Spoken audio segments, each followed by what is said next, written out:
101번 청소년 위기 개입의 단계를 순서대로 옳게 나열한 거지.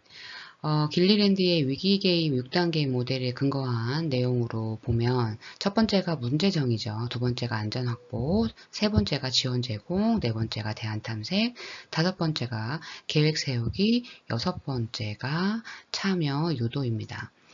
여기에는 그 6개 중에 5개가 나와 있고, 한번 길리랜드의 위기개입 모델에 따라서 주어진 내용으로 연결을 시켜보면, 우선은 문제 정의를 찾아야 되어지는 거죠. 문제 정의에 해당되는 것은 디귿이죠. 위기 당사자와 위기 문제에 대해 평가한다.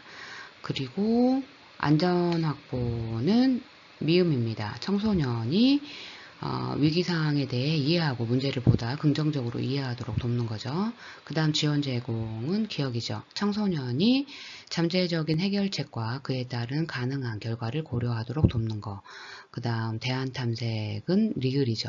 청소년이 잠재적인 대처 대안을 평가하고 문제를 가장 잘 해결할 것 같은 한두 가지를 선택하여 돕는다. 그 다음 계획 세우기는 니은입니다. 해결책을 적용하기 위한 계획표를 개발하고 청소년이 알고 있지 않은 대처 전략을 가르쳐야 합니다.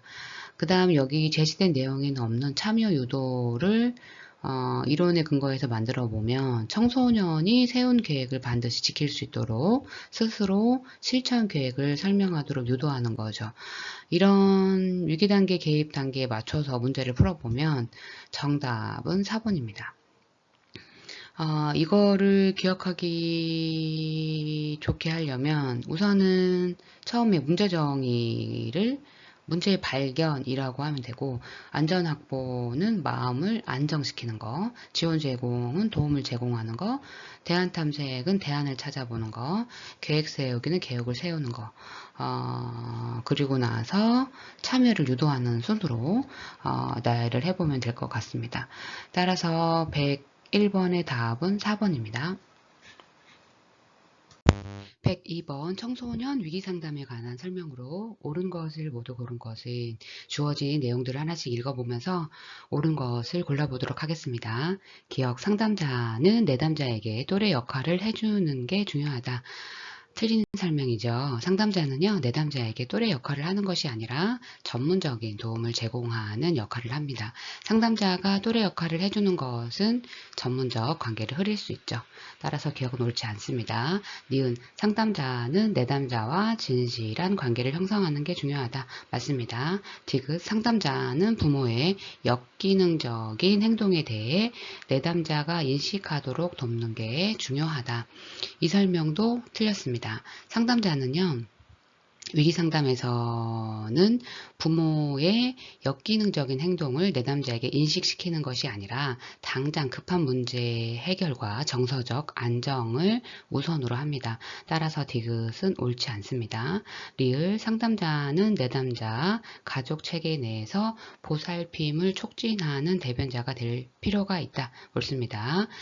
미음, 치료 동맹 형성을 위해 협력적 환경과 관점을 공유하고 강점을 다루는 게 중요하다. 옳습니다. 따라서 102번 청소년 위기상담에 관한 설명으로 옳은 것은 니은 상담자는 내담자와 진실한 관계를 형성하는 게 중요하다.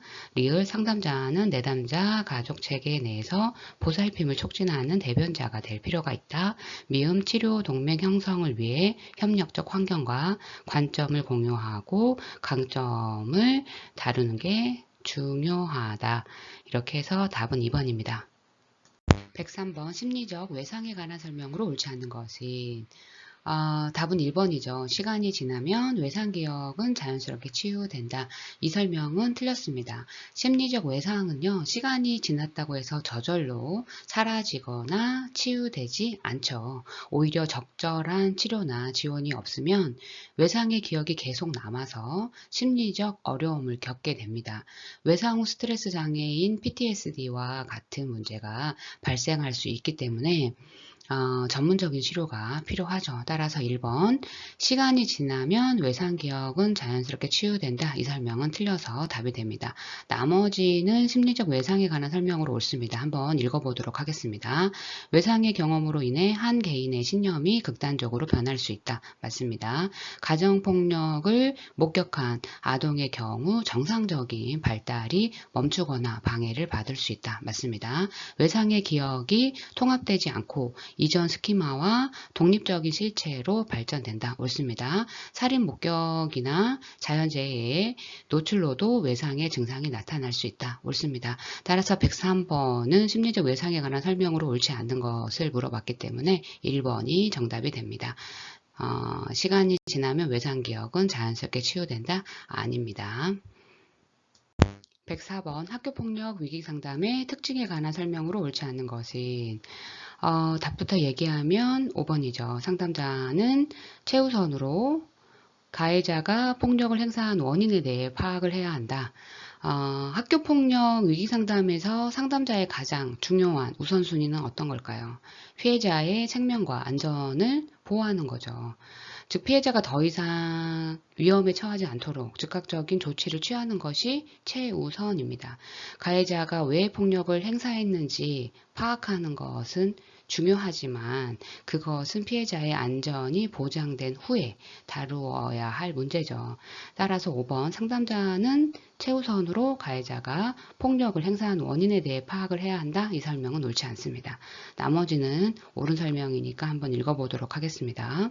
1번 피해자 및 가해자, 청소년, 그의 부모들이 포함되기 때문에 매우 복잡한 양상을 띈다. 옳습니다. 피해자와 가해자 간의 법률 문제가 발생하게 되므로 법률 자문 체계를 갖추고 있어야 한다. 옳습니다. 학교폭력 상담에서 상담자의 중재 기술이 중요하다. 옳습니다. 상담자는 우선 생명이나 안전의 보장을 위해 최선의 노력을 해야 한다. 옳습니다. 따라서 104번 학교폭력 위기상담의 특징에 관한 설명으로 옳지 않은 것은 5번입니다. 최우선으로 가해자가 폭력을 행사한 원인에 대해 파악하는 것이 아니라 피해자의 생명과 안전을 보호하고 이후에 보장된 이후에 다루어야 할 문제입니다. 105번 위기에 처한 청소년의 스트레스 반응으로 옳지 않은 것이 답부터 얘기하면 5번입니다. 경조증이 위기에 처한 청소년의 스트레스 반응으로 옳지 않은 것에 해당됩니다. 경조증은요, 비정상적인 기분이 고양되고 에너지가 넘치는 상태를 의미하죠. 이는 일반적으로 스트레스 반응으로 나타나는 증상이 아닙니다. 경조증은 주로 기분장애, 특히 양극성 장애, 조울증에서 나타나는 증상입니다. 따라서 위기에 처한 청소년의 스트레스 반응으로는 옳지 않습니다. 나머지는 옳습니다. 당황한다거나 혼란, 절망, 무기력. 왜냐하면 당황은 위기 상황에서 흔히 느끼는 감정이고 혼란도 위기 상황에서 방향을 잃거나 무엇을 해야 할지 모르는 상태고 절망은 상황이 너무 어렵게 느껴질 때 느끼는 감정이죠.